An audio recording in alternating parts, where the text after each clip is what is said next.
down from a broken sky, traced out by the city lights, my world from a mile high, best seat in the house tonight, touchdown on the cold black top, hold on for the sudden stop, breathing the familiar shock of confusion and chaos, all those people going somewhere, why have I never cared?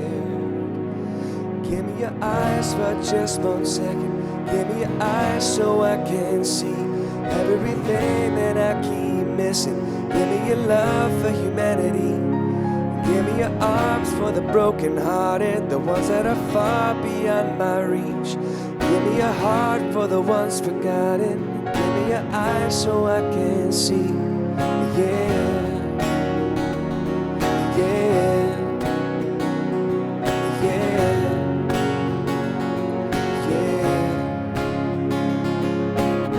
Step out on a busy street, see a girl in our eyes speed, does her best to smile at me, to hide what's underneath. There's a man just to her right, a black suit and a bright red tie, too ashamed to tell his wife he's out of work, he's buying time. All those people going somewhere, why have I never cared? Give me your eyes for just 1 second, give me your eyes so I can see everything that I keep missing. Give me your love for humanity, give me your arms for the broken-hearted, the ones that are far beyond my reach. Give me your heart for the ones forgotten, give me your eyes so I can see, yeah, yeah.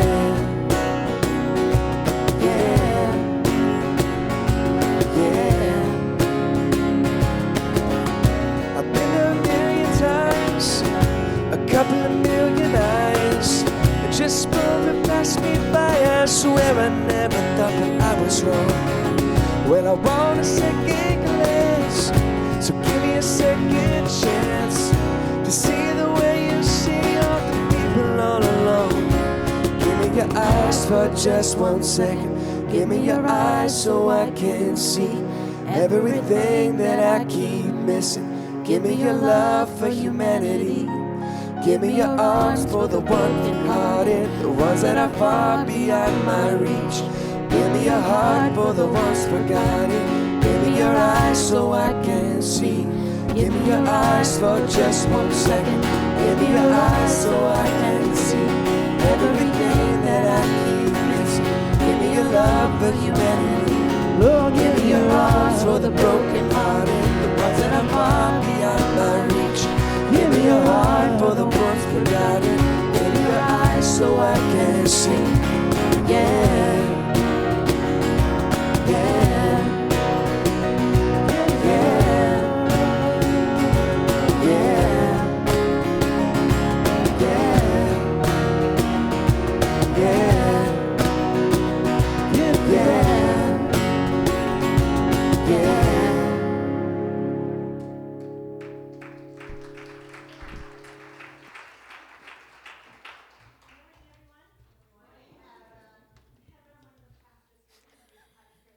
We welcome you if it's your first time.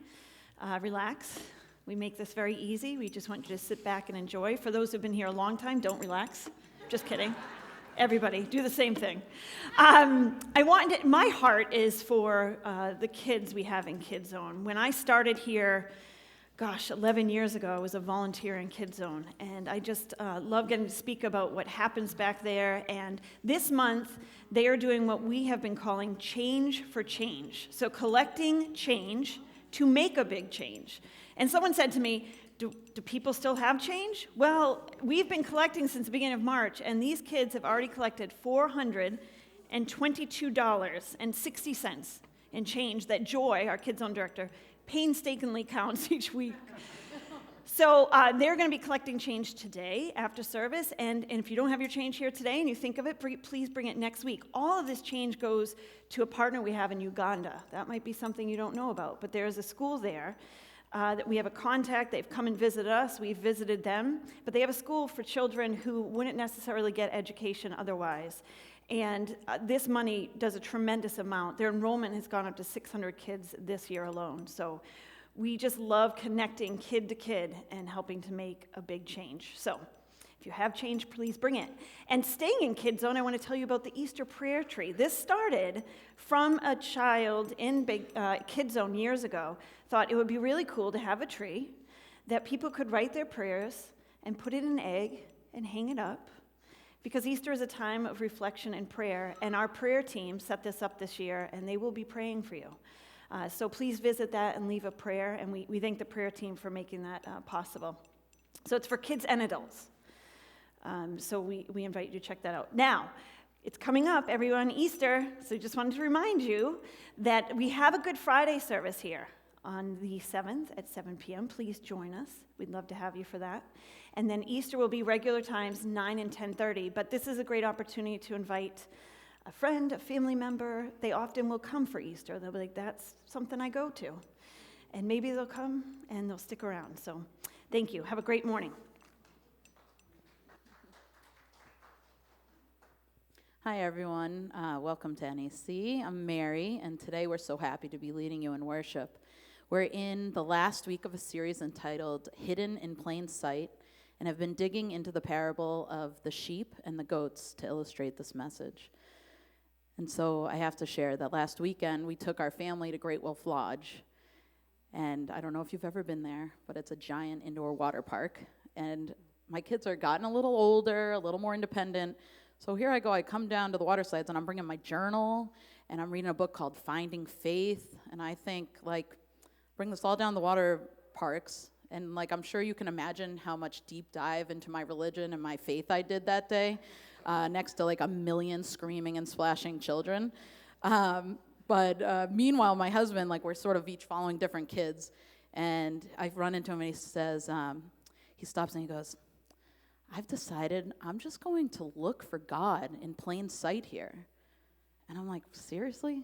Does anybody have a spouse like that just makes you look bad all the time? But obviously he was right, and it was just amazing to just see God everywhere. And so today Mike will bring it full circle. Is faith hard to find? Is it abstract? Is it hidden in books? Or is there an easier way? Please stand and join us for our second song, Reckless Love.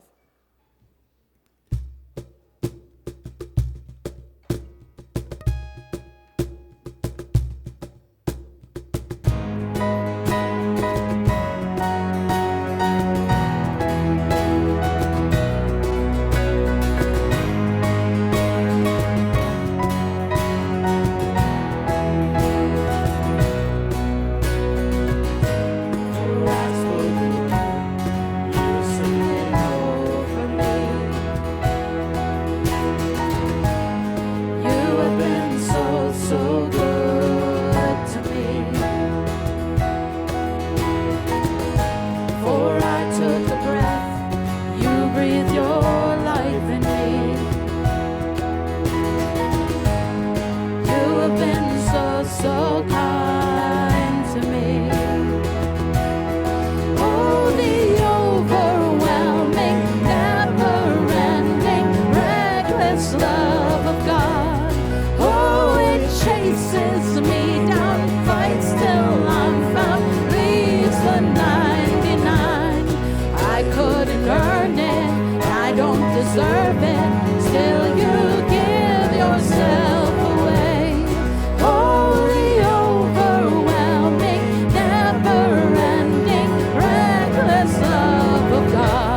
oh so kind to me.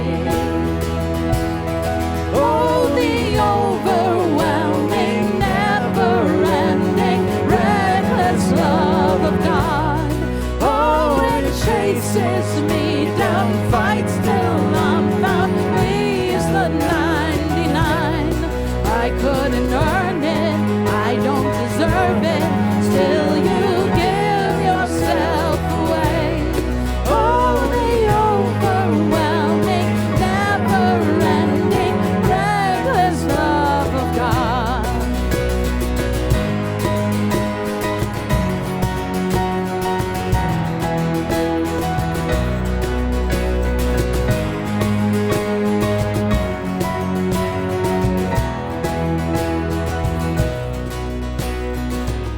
There's no shadow you won't light up, mountain you won't climb up, coming after me.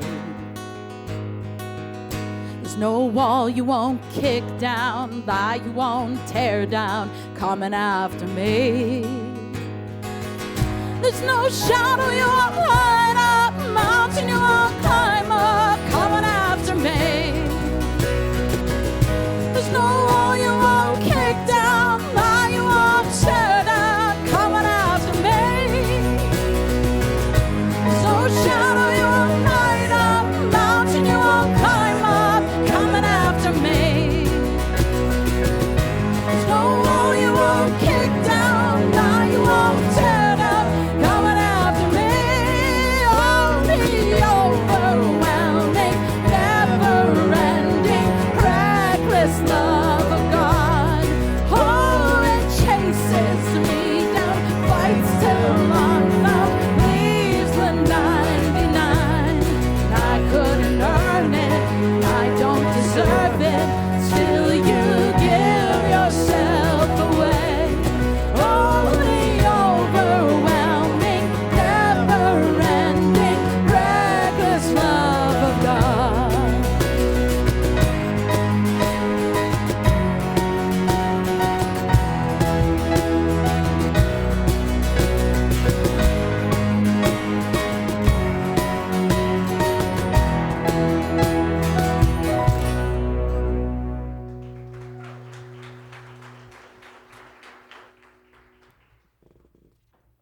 You may be seated. This next song, at first I thought, did I pick this song just because the opening line is are not hidden? But then the more I thought about this song, in the chorus it says, I will send out an army to find you. And I think part of the message of this series is God's not sending out an army of angels or an army of holy people, an army of pastors. They're sending out us. Like, we are the army, we are the people.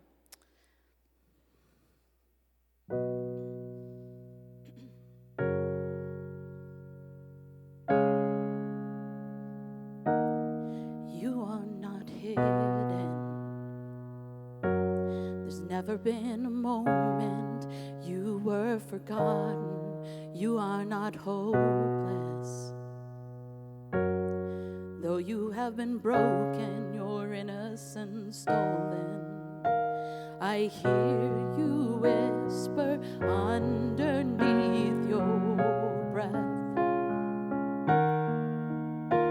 I hear your SOS, your SOS. I will send out an army to find you in the middle of the darkest night. It's true, I will rescue you. There is no distance that cannot be covered over and over. You're not defenseless. I'll be your shelter, I'll be your armor. I hear you whisper underneath your breath. I hear your SOS, your SOS. I will send out an army to find the darkest night. It's true, I will rescue you. I will never stop marching to reach you in the middle of the hardest fight. It's true, I will rescue you. I hear the whisper underneath your breath. I hear you whisper you have nothing left. I will send out an army to find you in the middle of the darkest night. It's true, I will rescue you. I will never stop marching to reach you in the middle of the hardest fight. It's true, I will rescue you.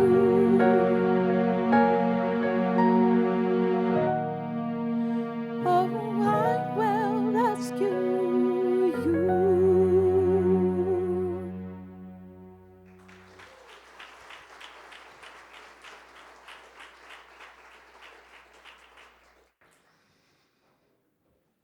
Thanks, Mary. Drew.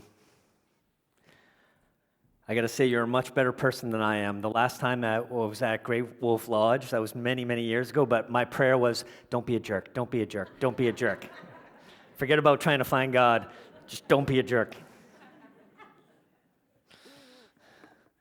Well, for those of you who are new, my name is Mike. I'm the pastor here, believe it or not. We're very glad you came. And we are in the back end of a series, as Mary mentioned, about, it's called Hiding in Plain Sight. And we picked this because it's one of the key descriptors that Jesus gives for God at work in our everyday life, that He's there. And sometimes you don't recognize Him, but it's hard to find and maybe a little frustrating. And you're anticipating, is that it? But when you lock in, you know it, you see God and experience God, and your faith is built up. And so the reward is in the pursuit is the tagline. And what I want to do is just kind of wrap up this series by sticking with the sheep and the goats, but I want to prime the pump again. We did this the first service, we did it last week, and so one more time, I want you to find the hidden object in here. It'll get our brains going a little bit, and it will help us. All right, I'm starting off easy and getting harder. You all see the lion, right? Easy, that's a gimme putt, right? All right, here comes some harder ones. All right?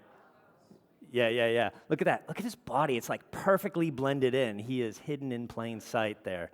Isn't that cool? All right, this is where it gets really tricky. I saved the two hardest ones for this week. Can you find the bobcat? This is a massive cliff, by the way. The bobcat's only like 2 inches. And if I could get everybody to come up here and like look like this, you'd find him. But he's just sitting there, right there. There's his head. There's his body, hidden in plain sight, huh? Oh, okay. That's the classic hidden in plain sight moment. All right, last one. And this, some people get right away, but I'm not one of those people. It took me a while to find this cat, just an average everyday cat. Can you see it? Yeah. Right there. So there's his head. There's his tail. Yeah, it matches with the tile perfectly, completely hidden in plain sight.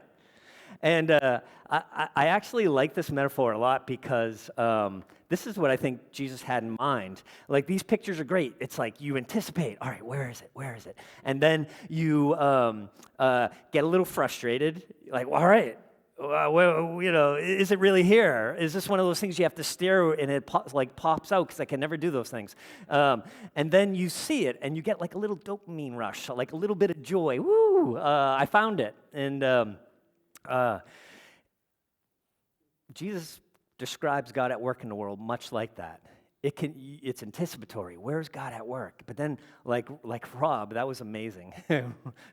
Rob, you can apply to be the next pastor at New England Chapel. All right, let's find God at Great Wolf Lodge. But it can be frustrating. It could be, is this it? Is this it? Was it in that? Was it at work? Was it in that dialogue? You know, was it in this relationship? And I don't know. But when you do know it, when you do find God at work, when you see the results, and it just kind of resonates, and you know you found it. Just like you can't find the cat. I think it might be the cat. Oh, there's the cat. You just know it, and it's a great metaphor for trying to cluing into God. And so we're going to use the same parable we've been using for the last 2 weeks. And again, I'm just going to use the first half because it has all the components in there for the big idea. But the parable is situated, this is your first Sunday, the parable is situated, it's a story that Jesus tells at the end of time. It's like when history wraps up. And it's the very last parable. It's right towards the end of Jesus' teaching period in his life. It's right before Easter, actually. It's right before his death and resurrection. Jesus gives this parable. There we go. When the Son of Man comes in his glory and all the angels with him, he will sit on his glorious throne. Okay, it's a setting up the parable. All the nations will be gathered before him, and he'll separate the people one from another, as a shepherd separates the sheep from the goats. He will put the sheep on his right and the goats on his left. Then the king will say to those on his right, "Come, you who are blessed by my Father." All right, so they have sort of gotten the king's blessing somehow. Take your inheritance. Ooh, this is pretty cool. All right, the king's given these guys an inheritance. What is the inheritance? The kingdom. The king's handing over the kingdom. The kingdom prepared for you since the creation of the world. Isn't this amazing? So from the very beginning, basically, the king is saying, I had this in mind for you. Okay? It's a parable. It tells a story about faith and life. Why? For I was hungry, and you gave me something to eat. I was thirsty, and you gave me something to drink. I was a stranger, and you invited me in. I needed clothes, and you clothed me. I was sick, and you looked after me. I was in prison, and you came to visit me. Then the righteous, the sheep, will answer him, Lord, when did we see you hungry and feed you, and thirsty and give you something to drink? We did not. I mean, we would have recognized you. You have a giant crown. And, we did not feed anyone who looked like you. And we didn't give anyone remotely similar to you a cup of cold water. Hey, we love the inheritance. We'd like to keep it, but you got the wrong person.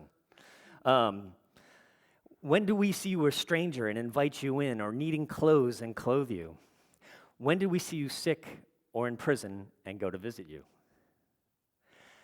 The king will reply, truly, I tell you, whatever you did for one of the least of these brothers and sisters of mine, you did for me. And the thing about parables is Jesus told them, and they're cryptic and they're mysterious, and parts of it doesn't really make sense, and so you have to chew on it, you have to talk about it. It's good to discuss it with others, and back then where there's no Netflix or video games or whatever, you could sit around the dining table or the fireplace, or not fireplace, but fire pit or the living room, and just chew on this a little bit. Because if you give that a first read, you're like, what are you talking about, Mike? The meaning's right there. The meaning's right there. Basically, what Jesus is saying is, hey, it's religion. All you have to do is a bunch of good things and you're in. Okay? So basically, all I have to do is drop off some food to the food pantry, shove some garbage bags full of clothes in those yellow dumpsters that you see in the parking lots of churches and other places. Occasionally visit a sick relative or a sick friend in the hospital, and you could probably skip the prison part because prisons today aren't like the ones Jesus had in his day, and they're not just going to let you waltz in there, and so you could probably skip that part. And then you do that, and you're in like Flynn. Doesn't that seem like what he's saying? But he's not saying that. That is definitely not the meaning. How do I know? Because I read the first 25 chapters leading up to that, and he says the exact opposite. Jesus goes out of his way to say, religion is not the key, the pathway to God. Faith is. Faith is a trust response. Religion is what you do. Faith is trusting in what God already has done for you. There's a huge difference. In fact, one of my favorite parables Jesus tells underlines this fact that you can't interpret this parable this way. And the parable is, it's called the Pharisee and the tax collector. This is a free parable, okay? It's buy one, get one free this morning. And so let's take a look. This comes from the book of Luke, a couple books later. Jesus told this parable. 2 men went up to the temple to pray, one a Pharisee. So one was a person like me, a pastor. You know, they were a religious mucky-muck, a do-gooder, right? I'm not saying I'm a do-gooder. But they were, like a pastor, a priest, a rabbi. It sounds like a bad bar joke. But it was someone who you would expect to do good and be close to God. And the other was a tax collector. And tax collectors these days are much more, much better. The tax collector in Jesus' day, you could actually put the word scumbag in there if you want. Seriously. Just without taking up too much time, a tax collector, Mike, I'm going to pick on you, right? So if I'm a tax collector, I go to Mike and I say, Mike, the tax is $2, but guess what? I want $230 from you. And you're like, what? That's like all I've got. Give me the 230, or I'm going to whistle, and those Roman soldiers over there are going to rub some swords in your face. And so Mike would give me the $230, leave him in a really tricky spot, and I would make a boatload of money. I'd give my $2 to Rome.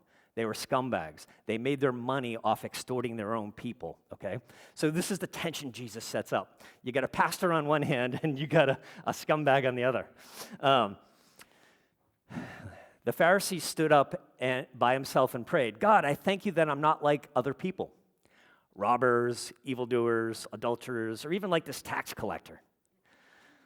I fast twice a week and give 1/10 of all I got. I'm super generous. I fast. I'm here at the temple. I am a really good guy. I do all the good things I do. But the tax collector stood at a distance. He wouldn't even look up to heaven, just kind of kept in the back in the shadows. He wouldn't even look up to God. And he beat his breast and said, God, have mercy on me, a sinner. And this is the trap door right here, this sentence. I tell you that this man, the scumbag, rather than the other, the pastor, went home justified before God. That word justified, made right before God. That is a parable that will really anger some people. And it's a parable that gets you to see you can't interpret the sheep and the goats with that initial meaning. Because what makes the tax collector justified? It's the very, very beginnings to a response of trust. It's the very, very beginnings of faith. Right? So the pastor, the Pharisee, is like, God, I have got this good living down. I am a great person. I do this, I do this, I do this. Meanwhile, he hasn't let God in at all. You know why? Because he would see his arrogance. He would see his self-righteousness. He would have compassion on people. He doesn't even see people. All he sees is that he's better than people.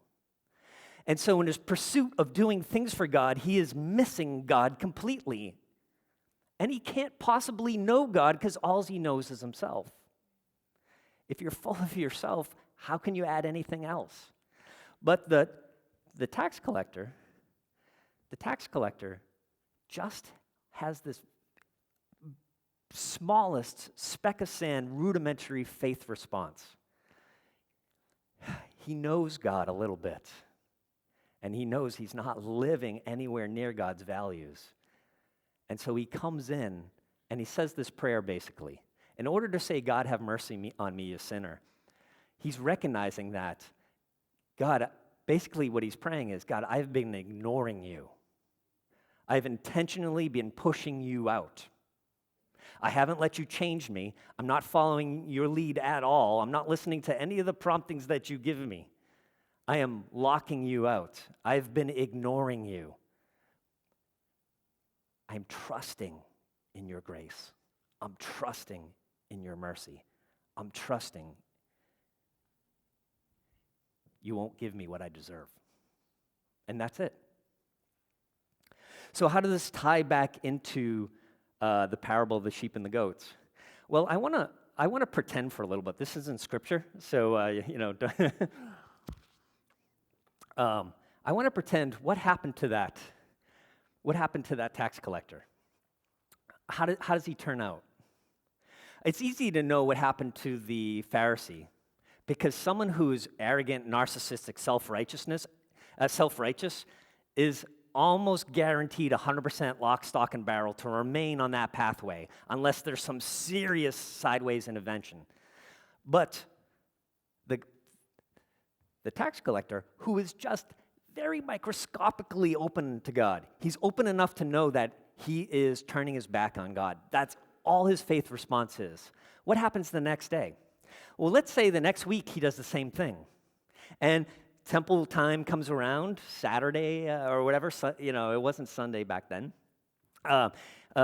He goes to temple, and the same thing. He doesn't even look up. God, have mercy on me, a sinner. And the same thing happens next week. God, have mercy on me, a sinner, won't even look up. And then the same thing happens next week. God, have mercy on me, a sinner. Then I imagine he gets sick and tired of being sick and tired. I picked up that phrase from one of my AA friends. He said, that's the point of sort of sufficient desperation. When you're sick and tired of being sick and tired, that's when you finally are willing to change. And so he gets to the point where he's sick and tired of being sick and tired. He's sick and tired of having no friends. He's sick and tired of having this lavish feast at home with all kinds of first century chicken and wine, okay? And realizing that every bite he takes is because he took some off someone else's table. And the stinginess and the greed and the selfishness and the toxicity is just overwhelming him, and he's sick and tired of being sick and tired. So the next day after this temple run, that was an old app, sorry. The next day after this temple day, he says, you know what? I'm going to look for God. God, I'm not going to block you all the way out today. I'm going to let you in a little bit. I'm going to try to put you on my radar. And he goes to collect taxes. And he sees this single mom. Sorry, Kathy, you're a single mom today, okay? And he's about to say, it's $2, but make it $220. And then he says, holy cow, you've got nothing. And I should throw you in jail. But here's what I'm going to do. Take this $4 and give me back $2. There we go. All of a sudden, he starts feeling good. Wow. He's feeling good, one, because he did something good, but two, because he connected with God who gave him the nudge to do it in the first place. And he opens up and begins to let God in. He extorts a few more people. And then he starts getting the hang of it. At night, he starts thinking, God, you know what? I've been a fool all my life. I've got it upside down. Have mercy on me. Show me my weaknesses. Show me my faults so I can begin to work on them. Bring out the best in me, God, and I will do my best to follow your lead. Over time, he picks up speed, and guess what? He still has to make a living. So when the McDermott's taxes are due, sorry, no one's going to be sitting in the next couple rows anytime soon.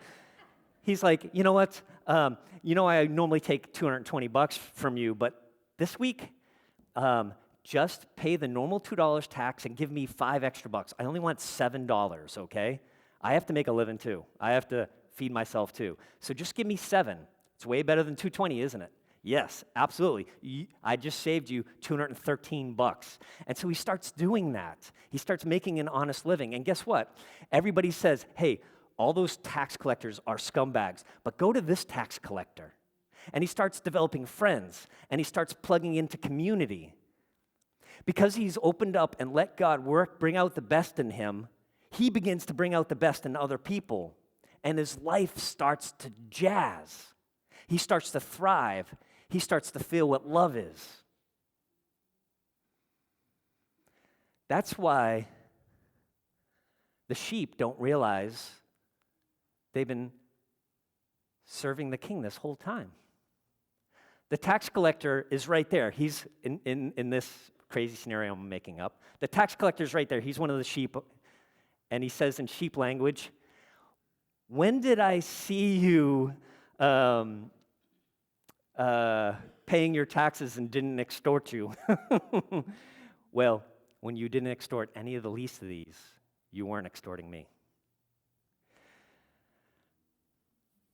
Let me make this applicable in a black and white sort of way.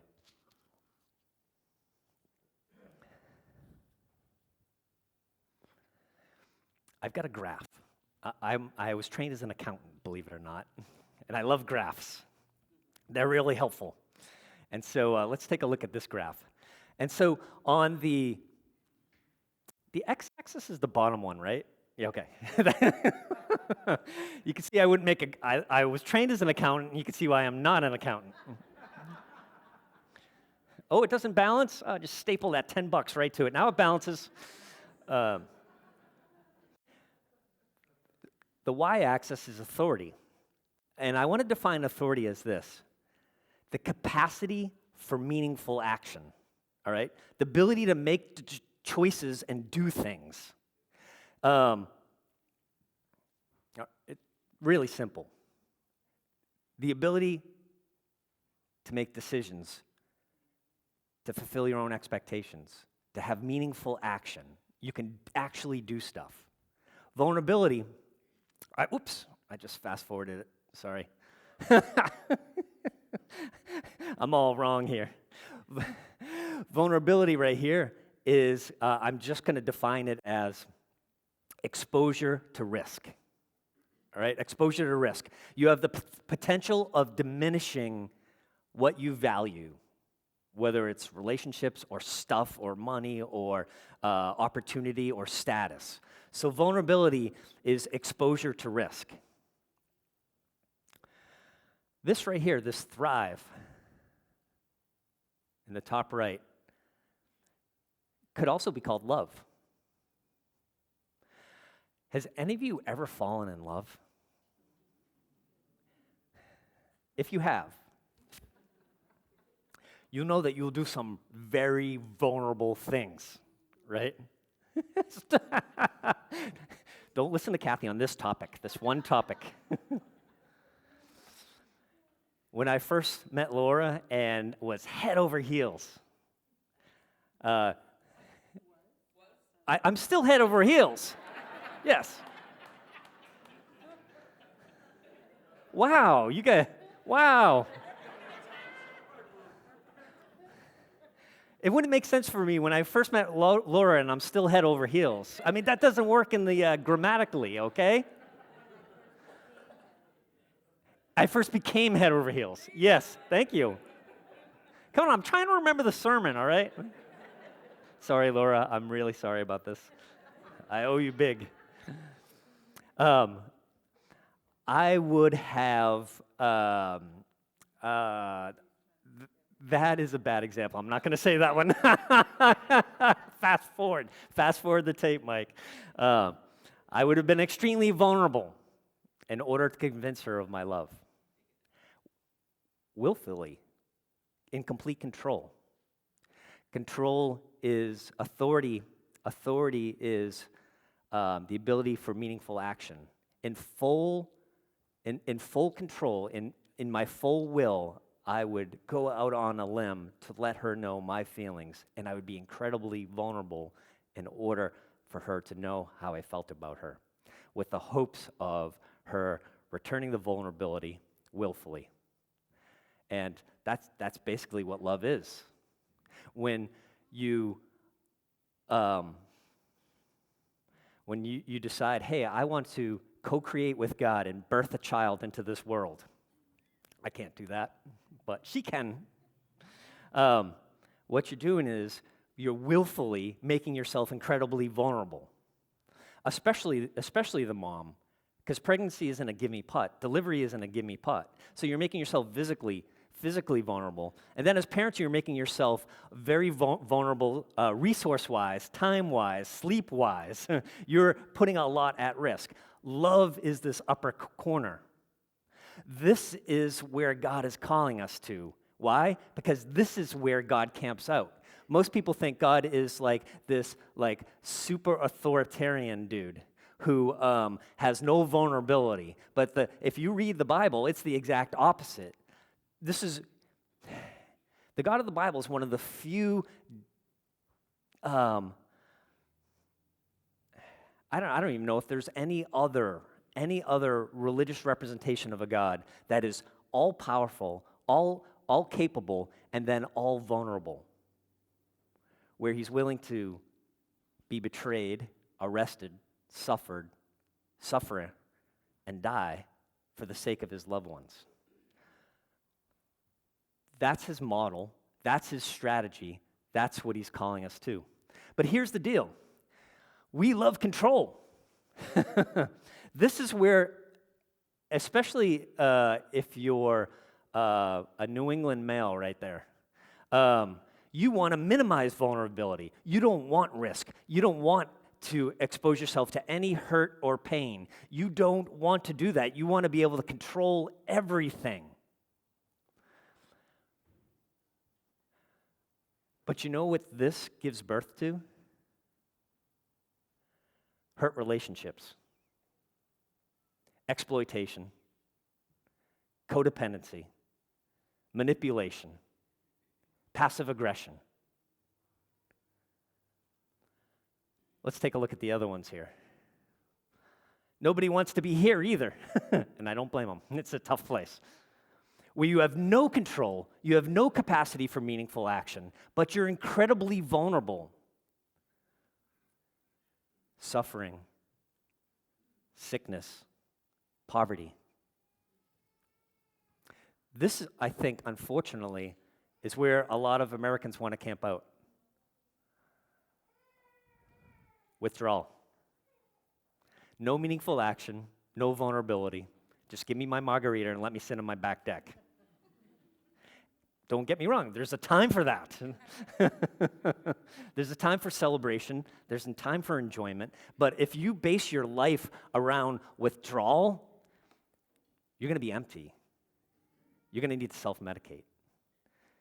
You're going to feel no purpose, no meaning. There's got to be more to this. I'm just going to ride it out and try to minimize any pain, any suffering, any vulnerability. Doesn't this help you look at life? Why are the sheep sheep? Because it was in their control to meaningfully act, and they made themselves vulnerable for the sake of a bigger cause.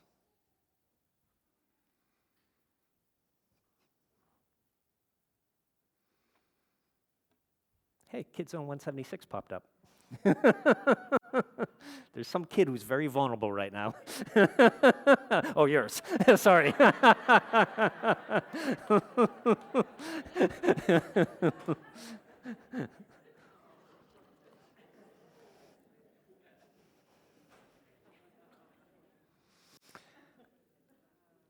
So in order to visit someone in prison, in order to visit someone in the hospital, in order to bring someone over a meal, don't you have to exercise vulnerability? It's still control. It's meaningful action. If Todd Sanisolo gets sick, sorry, Todd, and I'm like, I really feel like he's all alone. Sue and his family's on vacation and whatever, and he's just sitting there all alone. I feel a nudge, a prompting to extend myself to bring him some food. And so, you know what? I'm going to make him one of my favorite meals. So I make him a favorite meal. Well, one, I'm now diminishing. I'm showing myself vulnerable in a very small way. I'm taking some of my finances. I'm taking some of my time and effort, and then I'm taking some of my slap in the face. So when I show potential. So when I show up in Todd's door, and he was like, Oh, Mike, you didn't have to do that. Look at this. I've got this whole, DoorDash system, and I've got meals, sorry you wasted your time, but I'm fine, He wouldn't do that. He's a really nice guy, but that's a potential. Or, hey, I got you this food. Oh, man, where'd you get that? That was horrible. That was like the worst chicken parm I ever had. Right? There's some vulnerability in that. That's a dumb example, but what I'm trying to say is anytime you extend yourself to help someone else, you put yourself at risk. You have the potential to diminish what matters to you. And whether it's giving someone a cup of cold water or giving someone food or saying, hey, I know the boss was really hard on you, but hang in there. I've been there too. I had that same lecture before. That's vulnerable.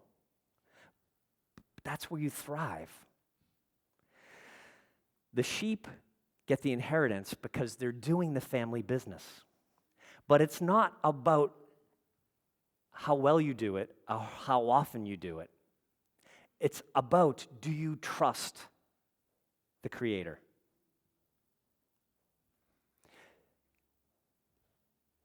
Is He available to you in your everyday life? Does He have access to you? Are you looking for Him? And if you find Him, if you feel His guidance and His prompting to do something or don't do something, would you follow?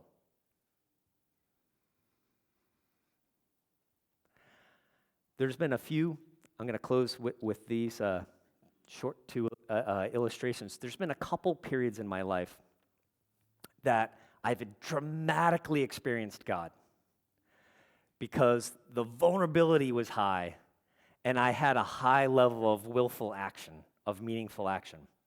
One of them was when a friend of mine, Chris Mitchell, said, hey, Mike, this is going to sound crazy, but I've got the church authority permission to start a new congregation in Franklin. I don't have a name yet, and you're one of the first people I'm asking. And I'm like, well, I just proposed to my wife, Laura, so it's going to be my future, so it's got to be a package deal. Oh, yeah, we need bodies. And so about 6 or 7 of us collected to form New England Chapel, but we didn't have a name yet. And I got to tell you, for someone who's graduating seminary, that was a highly risky proposal. I was actually risking a really bumpy professional start to my career, because what if it went south? What's going to be on my resume? We tried to start a church and it failed miserably. Oh, you're going to be a great next pastor. Yeah, you're hired, right? Yeah. Or how about this? There were many months in that first couple years at New England Chapel where Chris and I actually had to give a donation to the church in order to get our paycheck. Seriously. Very financially risky. How can I'm vulnerable. I'm putting my ability to pay my expenses and my family's provide for my family at risk. One of the most risky things, but also one of the most meaningful action things I've ever done. And I'm so grateful I got that phone call. Because look, years and years later, 26 years later, here we are in a refurbished bowling alley. The payoff was high, but the vulnerability was also high. There were days, Sundays, where I'd be at the front, I'd be like the main greeter. And Chris would walk by and be like, you think anyone's coming this Sunday? I don't know. Please just send a few people. And we went from 24 to 30 to 100 to 300 to blah, blah, blah, blah, blah. Clap for God for that.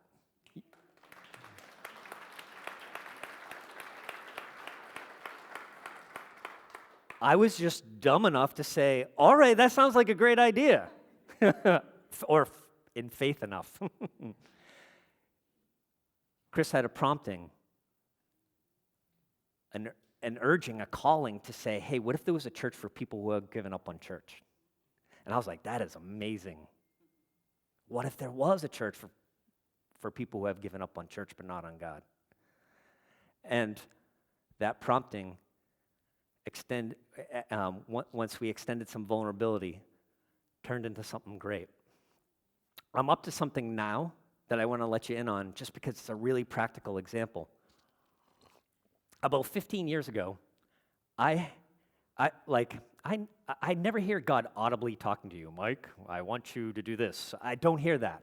But sometimes I'll be thinking and praying, or I'll be listening to some David Crowder, some kind of music or something, and I'll really feel a strong impression.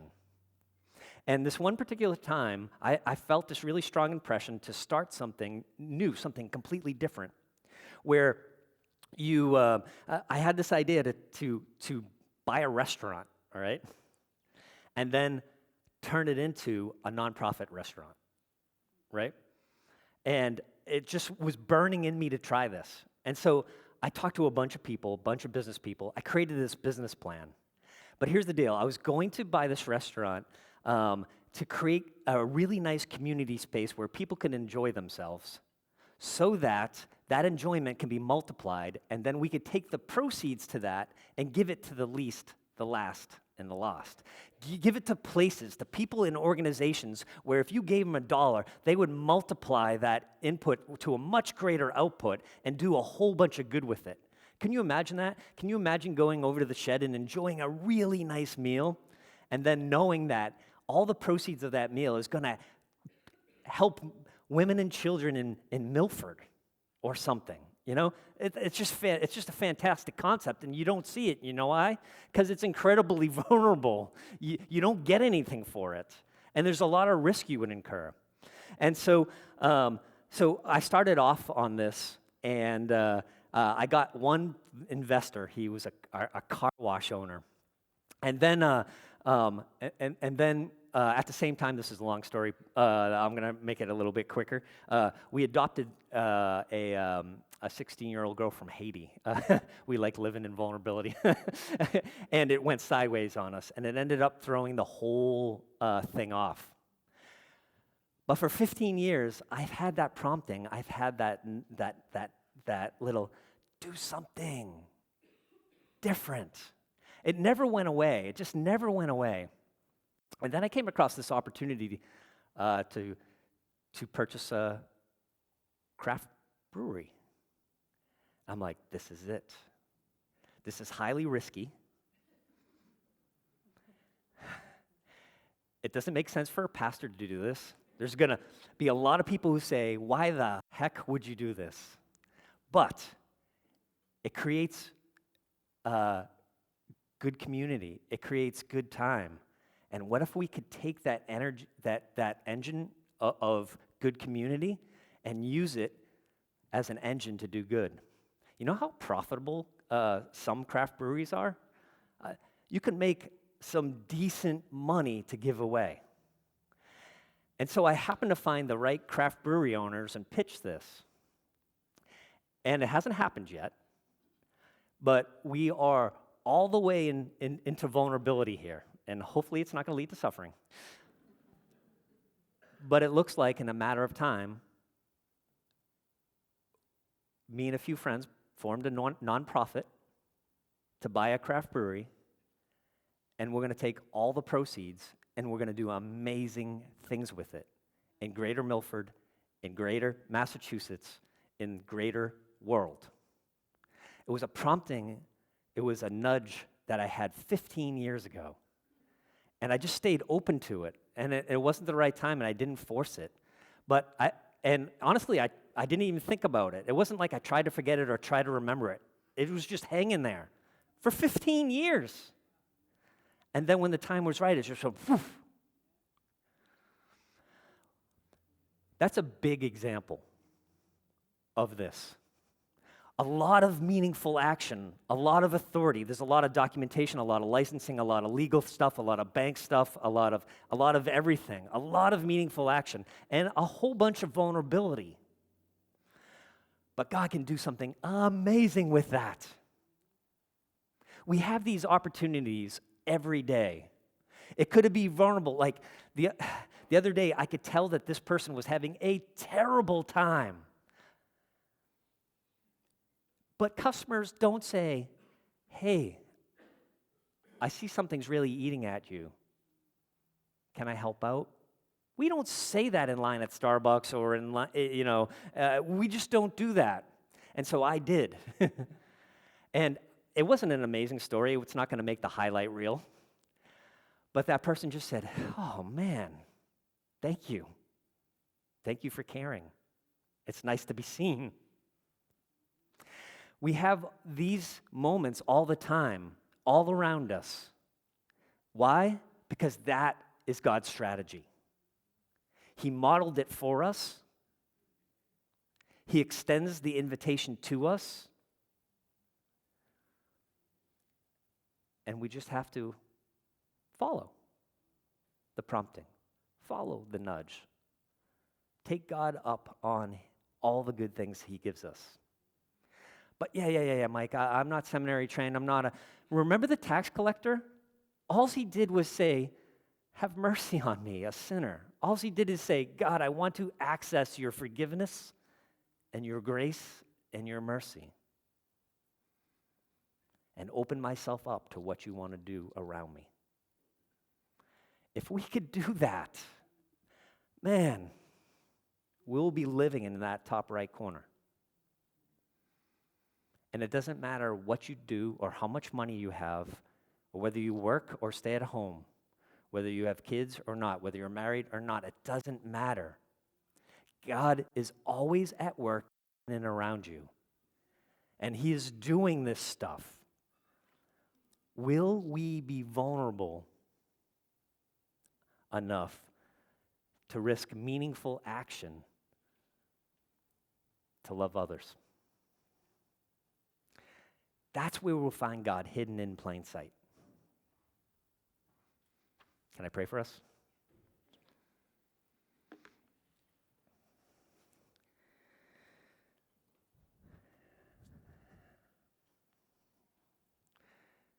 God, if we only knew that you're nothing like their curmudgeon-y old mess up and I'll give it to you caricature that many of us grew up with. If we only knew you were the opposite.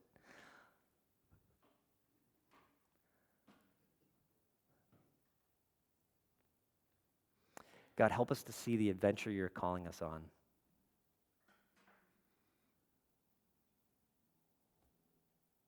Give us eyes to see, ears to hear, and a heart to believe. Help us to respond in trust. Help us to shut down our autopilot living and turn our ears and our hearts to you. We pray this in Christ's name. Amen. Please stand and join us for our last song, Nothing More.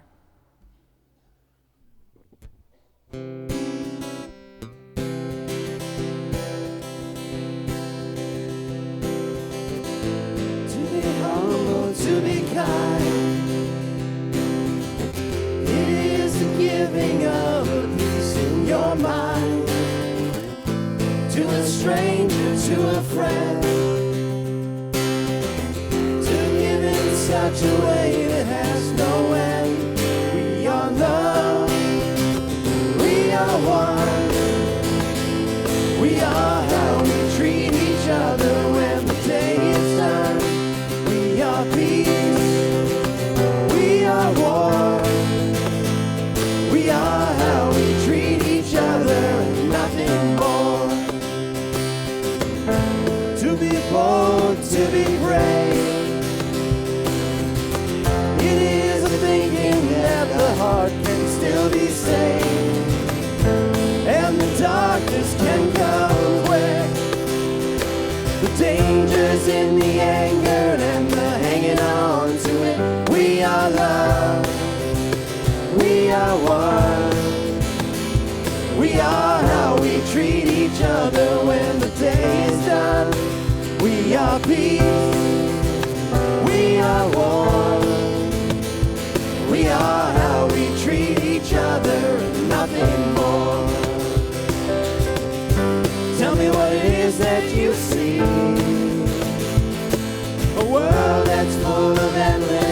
possibilities. Heroes don't look like they used to. They look like you do.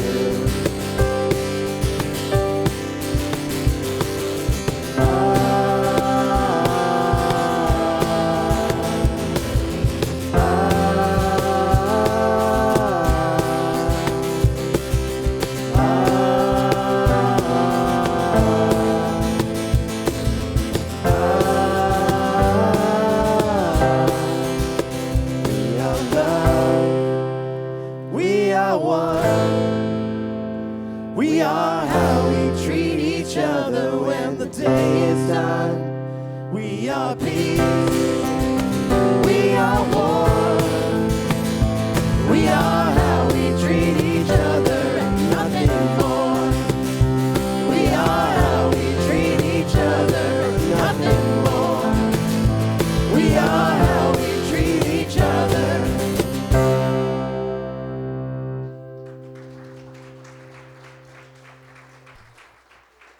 Go with this blessing from Matthew 5:14-6. You are the light of the world. A town built on a hill cannot be hidden. Neither do people light a lamp and put it under a bowl. Instead, they put it on its stand, and it gives light to everyone in the house. In the same way, let your light shine before others, that they may see your good deeds and glorify your Father in heaven. Have a great week. Go in peace.